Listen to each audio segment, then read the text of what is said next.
যাচ্ছি মামামকে আনতে।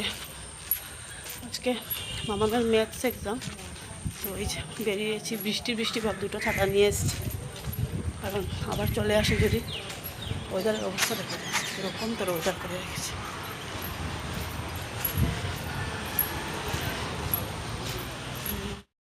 এক্সাম ফিনিশ না মামু?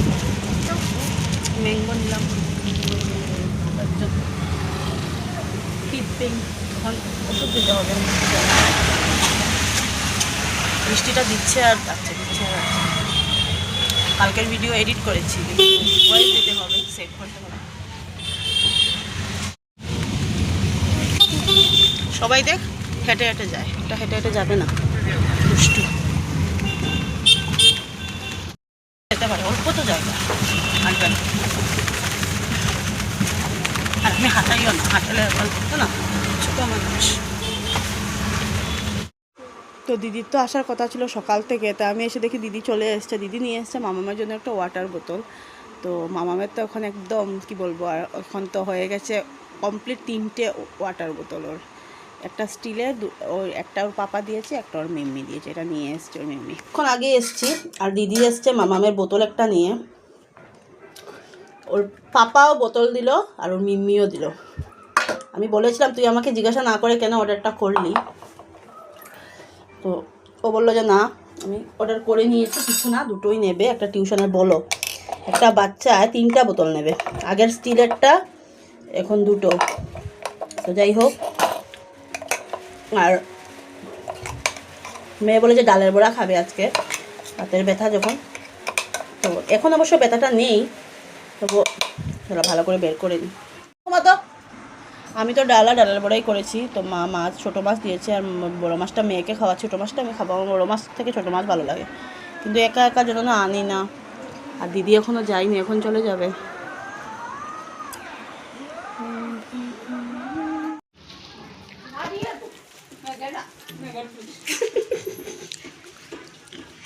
হ্যাঁ তো ওর বছর পরে আইতে, ফুটলাই তো ওর বছরের পরে আইতে।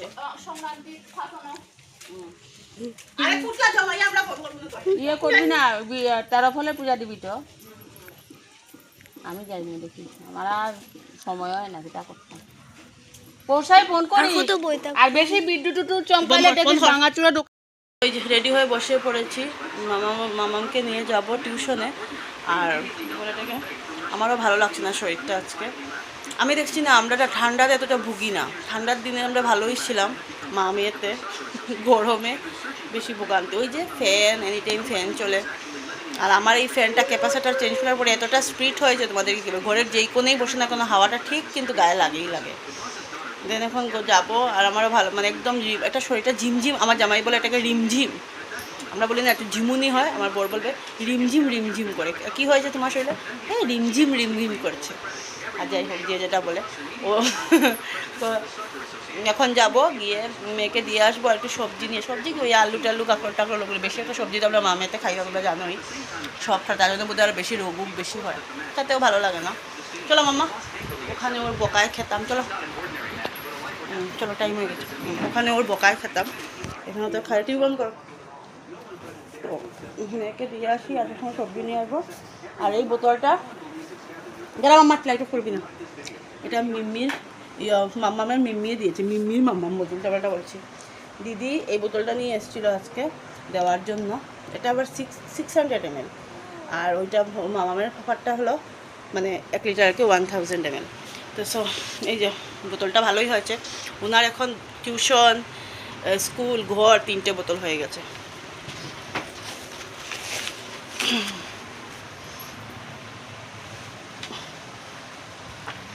তো আমি বলেইছি তোরা, তুই আর বোতল নিলে কেন? বলো না, ও ছোটো বোতল হলে ভালো হয়, টিউশনের তো এতটা বেশি জল লাগে না, তো টিউশনের জন্য এই বোতলটা দিবি। আমি বলবো মাসি দিয়েছে, তো আমার এত ইয়ে না।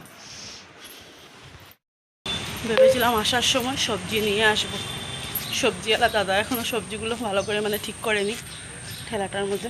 বলো না যাওয়ার সময় নেবো, ভালো করে সব বের করে নিই, পার্স নিয়ে গেছিলাম তার জন্য।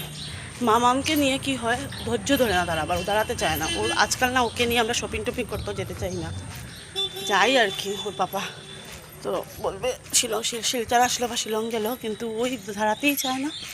আর আমার দেখো এরকম বান দিয়ে না করতে একদম ভালো লাগে না, গরম লাগে যে। আর করতে করতে ব্যান্ড করতে করতে হেয়ারের অবস্থা জাস্ট এই যে গরমে মাথা ঘেমে ঘেমে, এখানে চুলের অবস্থা খুব খারাপ।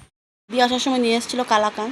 আমাদের ঘরে না এই ইয়েটাই মিষ্টিটা একটু বেশি আসে, কারণ দিদা খেতে পারে না সুগারের জন্য, আর আমরা সবাই এটা পছন্দ করি। এটা মামা ব্যথার জন্য খেতেও পারবে না, দাঁত ব্যথার জন্য খেতেও পারবে না। আর আমি ওকে বলছি ডক্টর দেখিয়ে দাঁতটা ফেলে দিলেই ভালো হয়, পোকার দাঁত তো, কথা শুনে না, ভয় পায়। আমি বললাম আমি দেখ ফেলে এখনও ভালো আছি। সত্যি আমি একটা কথাই বলবো, যাদের যাদের দাঁতে ব্যথা, পোকার প্রবলেম, দাঁত ফেলে দেওয়াটা খুব ভালো। আমি আগে খুব ভয় পেতাম, কিন্তু না, সত্যি ভয় পেয়ে লাভ নেই, এতটা কোনো ভয় না। দাঁতের ব্যথা যে কি অসহ্য যন্ত্রণা আমার মেয়ের হয় বা আমার হয়েছে আমি জানি। ধরি দাঁতের ব্যথা, কানের, তারপরে যে মানে যে কোনো রোগী, কিন্তু দাঁতের ব্যথা হলে কি পুরো মাথা ওটা ধরে যায়। তো পাপা বলছে আসার পরে, এমন তুমি যদি আসার পরে যদি ওর ব্যথাই যদি না উঠে, ওই দেখা যাক, কিন্তু আমি চেষ্টা করবো এবার ডক্টর দেখিয়ে, যাতে নাহলে এটা নিয়ে কয়দিন বসে থাকবে ঠিকই। এমনিতে আমার মেয়ের আছে না, যেমন এখন দেখো উঁচু ক্লাসে উঠছে, পড়াশোনার চাপ বাড়ছে, তারপরে আবার এদিকে আর্ট, তারপরে এগুলো করে স্কুল, টিউশন, আর্ট সব কিছু ম্যানেজ করে, তারপরে যদি এরকম দাঁত ব্যথা ব্যথা নিয়ে বসে থাকে, সেটা চলে না। যা দেখি, বোঝাতে তো পারি না, আমার সাথে একা যেতেও চায় না। কানের ডাক্তার যখন দেখিয়েছিলাম তখন ওর অনেক ভয়, তো ওর পাপা থাকলে তাও যাবে আর কি। পাবদা মাছ নিয়ে এসেছিলাম, ভাবছি তাড়াহুড়ো করে এনে কেটে নিয়েছি। কেটে তারপরে পাবদা মাছটা কাটতে বেশি না, জাস্ট দুটো কাটা থাকে, সেখানে দিলে হয়ে যায়। আর পেটে ডিমও আছে মাছগুলো। মেয়ে পছন্দ করে না পাবদা মাছ, তো আনলাম। মামামকে দেবো মিল্ক, আমি খাবার কাপ চা খেয়ে তারপরে মেয়েকে পড়তে বসাবো। কালকে মামামের গ্রামার, তার জন্য আর বসলাম না, গ্রামারটা একটু টাফ আছে, তো আমি না ইয়ে করে নিই, করে এটাকে আগে ইয়ে করি।